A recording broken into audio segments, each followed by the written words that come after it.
سلام بچه ها، امیدوارم حالتون خوب باشه. من امیر 444 هستم. خوش اومدید به این ویدیو. لایک و سابسکرایب فراموش نشه. این موضوع در مورد الان این هسته پروفایل اکانت من.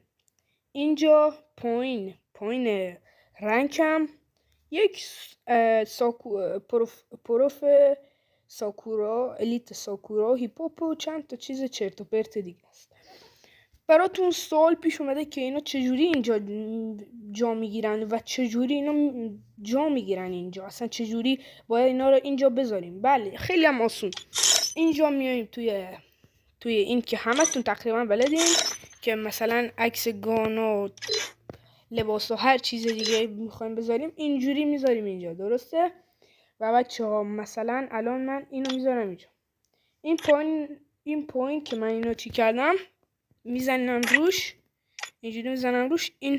اینو باید یه بار بزنی روش تا بهت این علامتی که باید بنویسی رو بده.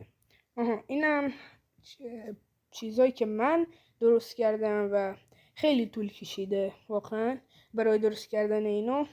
این شده و میزنیم روی تایید، این میاد. بچه‌ها من اینا رو توی کامنت ها براتون پین میکنم که اگه خواستین برین اینا رو بردارین و بذارین اینجا، براتون آسون باشه، سریع و با دقت انجام بدین.